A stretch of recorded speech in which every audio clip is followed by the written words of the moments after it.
Sup YouTube and happy Thursday. I hope you all have had a great start to your week and a great week so far. Tonight I have something really exciting to share with those of you who have a hankering for writing some machine code in the simplest way possible, toggling in opcodes in pure binary. For those of you who love the computers of the early to mid 1970s, your IMSA 8080s, Altair 8800s, Cosmac Elves, and so on and so forth. Your S100 lovers of the time. What I'm going to unbox and review tonight is a compact, portable replica of the very first personal computer, the Kenbak-1, designed by John Blankenbaker in 1971. This clone, this replica, is called the NanoKenbak-1, and we'll find out why in just a second. I'll point out that it's quite affordable, as you can see here. It's only $30 with shipping, and it includes this handy-dandy brochure telling you about the Kenbak and how to use your new 50th anniversary NanoKenbak-1. The star of the show, the NanoKenbak, in this pink slip right here, and a charging cable. That's right, you can charge it through micro USB, although it doesn't have a serial FTDI USB serial connection over RS-232, unfortunately, although that might be for the better. You'll program this more like people would at the time. Anyway, so before I show you the NanoKenbak, let's take a look at this brochure and get some background about this famous machine. The Kenbak-1, again, was designed by a Oregon State alumnus, John Blankenbaker, who first thought of it when, I presume, he was college age. He was born in 1929, and he had this idea in 1949. Of course, that's the ENIAC time, and it would be too expensive and bulky to make a computer, but he thought, maybe one day there will be a computer for each person that's small enough to fit on a desk. Later, when he was unemployed between jobs in 1970, he realized the technology was there for him to build his own computer. Out of his garage, like other computer builders of the time, he put together a computer based on small and medium scale integrated circuits, shift registers, TDL logic. Very simple integrated circuits, I think 30 or 40 or so. And an interesting fact about this is that the machine had serial memory as opposed to parallel, handling data in 1 bits. It was advertised in Scientific American in late 1971, but it had really weak sales. There's a great talk by John that you can see on YouTube from the 11th VCF East, where he said a mistake he made was to try selling this to educational institutions who would pay for it, after a year or two. He ended up only selling 40, and I think 50 were made total, 14 remain. 750 then, I think it's 2,200, or just quite a high price in 2021 dollars. But again, it was a really remarkable achievement, and it foreshadowed what was to come very soon. Indeed, the interface reminds me a lot of programming a Cosmac Elf, although it feels a bit better because, it's push button switches as opposed to toggle switches. There were 256 bytes of memory. It's an 8-bit machine, an execution speed of 1 megahertz. This is a pocket-sized replica that we have, and that's why it's called a NanoKenbak. This is just some information about how to use it. Up top you get, there are no real registers, 6 different registers that are at different places in RAM. I would guess that affects how you write your programs, because I guess you wouldn't want anything to overlap with the address 200 or 377. I would guess maybe there's some tricks to get around that. Yes, you can single step the program. There's more documentation at Adwater and Stir. That's where I ordered this from Chris Davis and his company Adwater and Stir, Famous Davis LLC. There's some original manuals. I've printed out programming worksheets, and I'm going to print out a nice programming reference manual. The theory of operation, of course, is quite cool. And what's nice about this machine is it has a lot of extensions relative to the original kenbak. There's a tool to clear the LEDs, erase all the RAM, adjust CPU speed down. Bit 7 will give you the highest delay. I believe the delays are exponential, so each bit to the left is a factor of 2 longer. So when you clear RAM, and turn on and off the machine, the delay is set to the fastest. And much better than the kenbak is the fact it has non-volatile storage. You get 8 pages of varying sizes, which is really plenty to store your programs. You just press bit whatever and then store or read into the RAM and so on. There's 8 programs built in. I'm just going to show 7 of them. Binary counter, Cylon pattern, or since I'm in the DC area, I'll say that's WMATA bus light pattern. Counting clock, BCD, binary coded decimal clock, binary clock, blinking lights, sieve of Eratosthenes, and then the program I'm going to ignore that's for setting the clock. I've already done that. One very cool fact is that this has a rechargeable coin cell battery. How wonderful is that? The battery will last about 4 hours with regular use, and I guess it takes half an hour to charge it fully. Again, all software designed by Mark Wilson, hardware and software modifications by Chris Davis. They have an excellent Google group, and I've just created a Facebook group for the kenbak. Anyway, so there's your nice brochure. I'll set that aside. Charging cable, I'll set that aside, and let's take a look at this magnificent little device. Let me move my knee out of the way, move that cover out of the way, and we'll zoom in on this. So we're looking at the top of the NanoKenbak, very beautifully replicating the front panel of the original kenbak. There's micro USB for charging at the left, lithium-ion rechargeable coin cell here, Dallas DS3231 real-time clock, LEDs for data and addresses, I guess with pull-up resistors, and then push-button switches for toggling in data. Some glue logic up here, 74HC devices.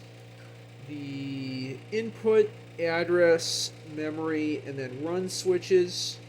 The star of the show up here, which hopefully I can show you.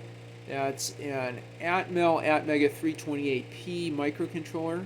Your on-off switch, ICSP, programming socket. You need I forgot the tough as nails it's something like that. It's a little 6-pin connector with some nails that will go into those 3 sockets if you want to reprogram this. And then on the back, you have a nice information guide. Let's set that down and zoom in on it. Yeah, unlike those LCDs of other computers that I've reviewed here, we can read this pretty well. Maybe I'll just pull it up towards the camera and show you bit by bit what this says. Yeah, so you have 8 programs built in. Let's see if I can get focused in on that. Yeah, and then directions for setting the real-time clock, and then how to save and load programs into EEPROM. It's probably better, honestly, that it doesn't have an RS-232 connection like the Digireel 2U that I'll be reviewing in the future, because now you're programming this like the people who actually had kenbak-1s, the however many or so people, maybe students, classes, given this was sold to educational institutions. So anyway, with that, I'm going to go ahead and turn this on. There's your boot up sequence. You can see the control LEDs in amber and the data address LEDs in a bluish white, like high beams of a car. And I'll go ahead and do some sample programs. So to do that, so you can press clear to clear the input and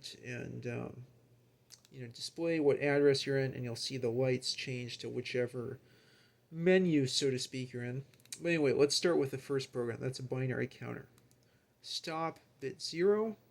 That's what I've entered, and then I'll run start. And you'll see that's going pretty quick. I mentioned I can change the CPU speed. Let's do that. I'm going to stop this and then make it its slowest setting. Bit 7, hold, stop, and then start. And this will count up to 256 and then start again. And you can see that's a lot easier to follow. See it just reset and start again. Okay, so you have a nice binary counter there. I'll stop that and clear. Let's run the next program. This is the Cylon program. You can see that's slowed down now. It would just be a blur had I left the CPU delay at 1 millisecond. Now let's see what happens if I speed up the delay and make this almost like the lights that you would see on the top of the windshield, just above the windshield of a WMATA bus here in DC. Yeah, that's about the pace that the Cylon lights on the top of metro buses in DC go. Anyway, nice little thing there. You can just stop it at a particular bit. Now we'll get into the clocks. Bit 2 is the counting clock. That's hours. This is 6 plus 4, so that's 10. And then this is minutes, so that's oh wow. I think this is 30 minutes, and then when this blinks, this always blinks for minutes. When that blinks, it would be about 10:35 to 10:40. So now we know it's sometime between 10:30 and 10:35. 10, 20, 30. Okay, so that's a counting clock. I'll stop and clear. I'm going to go stop bit 3 now. And this is our BCD clock. 1 and 0, so that's 10. And now for minutes, 3 and 2. And I believe that shows it as 10:32 p.m., which my computer says is accurate, so I'll trust that. Anyway, let me stop this again, clear, and then do stop bit 4. This I really like. This is a binary clock, not binary coded decimal. We have 8 and 2 here on the control LEDs for the hour, so 10. And then over here, 32.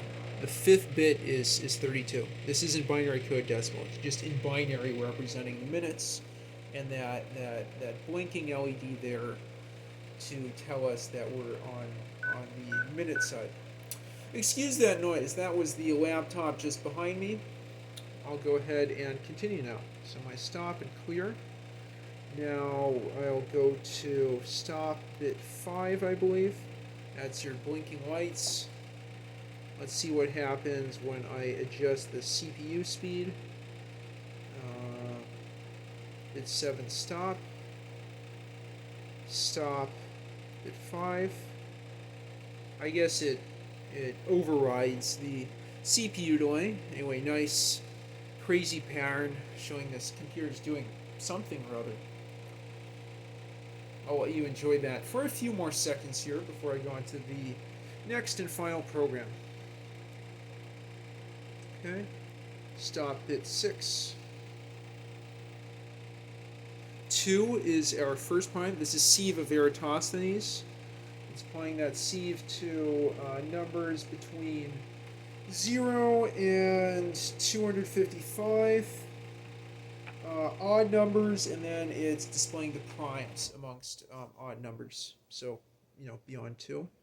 Start 3, 5 is prime, 7 is prime, 11, and then what's that? 13,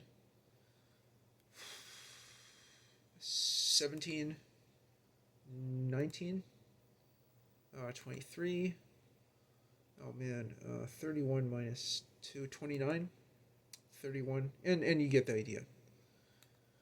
Anyway, so you can imagine you can find prime numbers and do other kinds of math problems with this.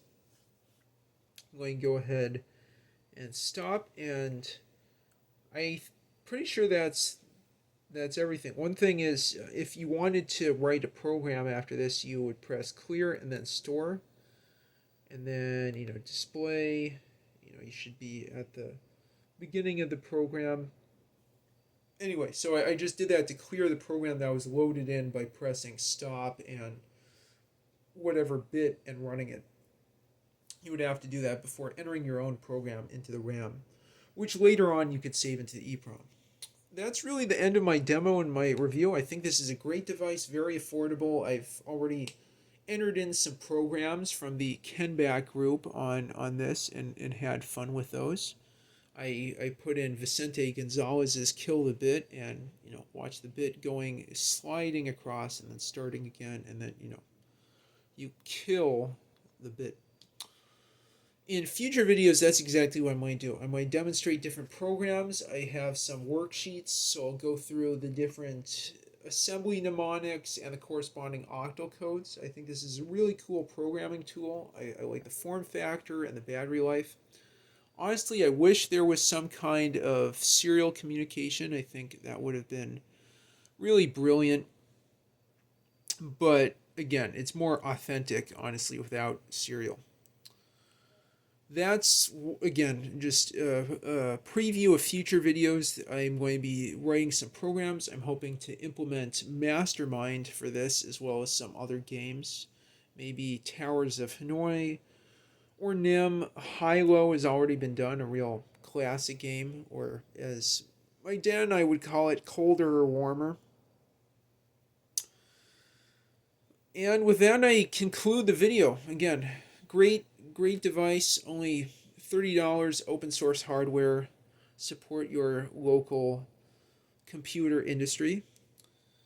And thanks for watching. If you have any insights or thoughts about your own NanoKenbak-1 or the larger scale micro-Kenbak, please feel free to leave them in the comment section down below, and like and subscribe as always. Take care, everybody. Woo.